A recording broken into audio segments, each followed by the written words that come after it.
Merci, mesdames et messieurs, bonsoir. Il s'agit pour nous d'un projet global, d'un aménagement qui se veut cohérent sur un ensemble de cœurs de ville, sur le cœur de ville, qu'on a appelé l'éco-centre-ville.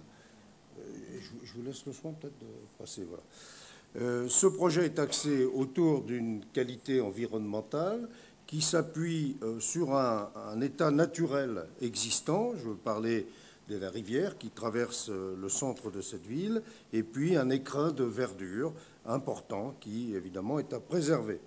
Ce projet est basé également sur un bâti remarquable qui constitue le patrimoine de la ville, un marché couvert, un musée d'art contemporain, une médiathèque, un beffroi qui date du XIIIe siècle, la chapelle de l'Hôtel-Dieu, et puis légèrement au-dessus, la chapelle royale. Ces 10 dernières années, nous avons construit ce centre-ville, utilisé toutes les dents creuses, tout ce qu'il était possible de faire par la construction de logements sociaux, BBC, le long de la rivière. C'est la photo à droite, à gauche, en haut à gauche.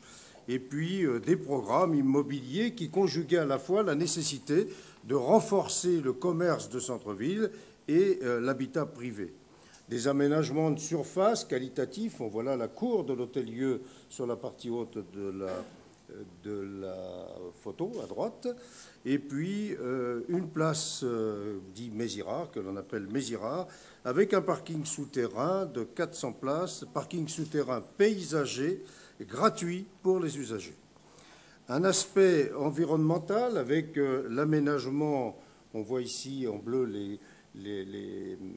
la partie de la rivière qui traverse la ville, et puis la prise en compte d'un aspect environnemental avec des aménagements de parcs, l'utilisation maximum autour de l'existant pour aménager, étendre, valoriser un stade qui se trouve au centre-ville, et toute une trame verte que l'on voit peut-être sur la diapo suivante, voilà, toute une trame verte le long de la rivière qui permet des promenades jusque dans le centre, traverser la ville le long de cette rivière.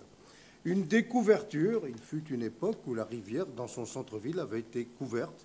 Nous faisons au maximum la découverture de cette rivière pour qu'on puisse en profiter au maximum. Un jardin a été créé derrière la médiathèque. Sur cet ensemble, nous avons des projets d'avenir. C'est un projet cœur de ville de long terme, qu'on appelle en même temps cœur d'agglo. Notre centre-ville a cette caractéristique d'être aussi le cœur de l'agglomération. Des projets d'avenir que l'on situe entre 2012 et 2020. Il y a déjà 10 ans que l'on travaille sur ce projet. C'est la poursuite de l'attractivité et de la qualité à conjuguer dans notre cœur de ville.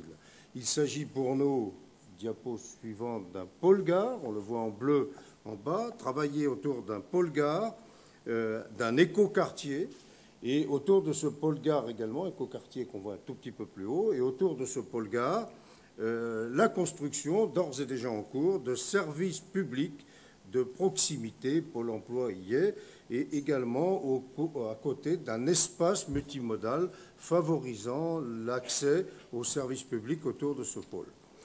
Le fleuron de ces aménagements, terminé en 2011, c'est un pont, peut-être que, voilà, on peut voir la diapo, un pont qui a été réalisé et mis en service en 2011, qui combine la qualité architecturale et environnementale et résume bien ainsi la volonté de notre municipalité de rendre la ville plus agréable pour ses habitants, plus attractive pour ceux qui veulent la découvrir. Je ne sais pas si vous voulez bien la parole maintenant au maître d'œuvre, M. Pesin. Bien. Pour 4 minutes.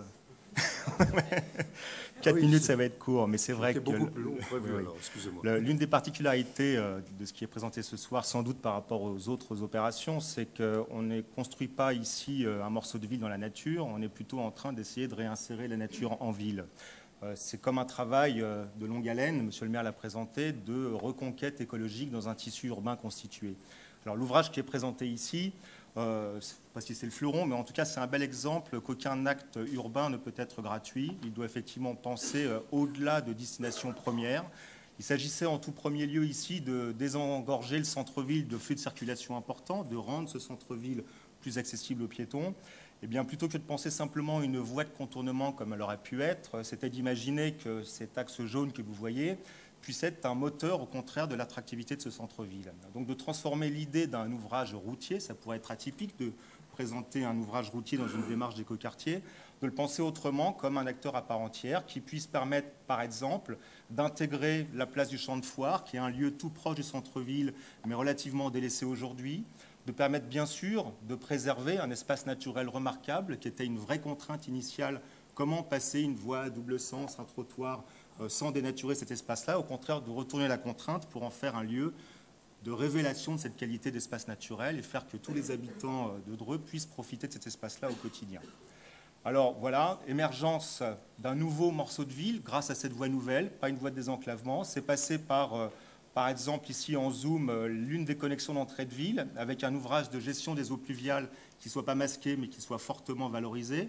Cet ouvrage en cascade déversante profitant du dénivelé, particulièrement spectaculaire à voir quand justement il est en eau. C'est passé par la création d'un parvis au droit du lycée, la gestion d'un système de transport collectif à proximité du cinéma, à proximité du lycée, qui permettent d'amorcer réellement l'insertion de ce morceau de ville excentré et de l'insérer dans le tissu de la centralité. Et puis enfin, comment préserver l'espace naturel en question? C'était le pari un peu fou de se faufiler entre les arbres, de ne pas toucher au ruisseau qu'on cherchait plutôt à révéler, de venir en encorbellement, quand vous le voyez sur l'image, de faire qu'un seul trottoir pour se faufiler, mais que ce trottoir profite de cet espace naturel remarquable. Et de voir que les piétons aujourd'hui circulent en encorbellement dans les frondaisons, au niveau du ruisseau, c'est pour nous un vrai signe positif de fait que cet ouvrage-là n'est pas un ouvrage routier, mais un ouvrage utilisé au quotidien par les habitants de Dreux. Alors voilà comment il s'est inséré. C'est un petit salut aux entreprises qui ont réussi l'exploit de passer cet ouvrage parfois à quelques centimètres des troncs d'arbres sans jamais les percuter. On voit la façon dont on s'est inséré dans ce tissu fragile, mais l'une des grandes satisfactions, c'est de voir que cet ensemble-là, aujourd'hui, est utilisé justement par tous les habitants du centre-ville. Et que dans sa connexion avec le trottoir en bois que vous voyez, avec les connexions sur les cheminements piétons existants qui mènent vers la centralité, avec la transformation de voies routières qui sont devenues de fait des voies piétonnes puisqu'on a pu créer cette voie de désenclavement, on a là aujourd'hui un espace qui est utilisé au quotidien par tous les habitants et qui viennent directement à pied vers le cinéma. Enfin, on a même des usages détournés, je vais terminer là-dessus. C'est toujours intéressant de voir comment les appropriations se font. C'est le long d'un stade et de voir des jeunes utiliser cette tribune pour assister aux débats sportifs ou aux exploits sportifs, c'est aussi un sujet intéressant.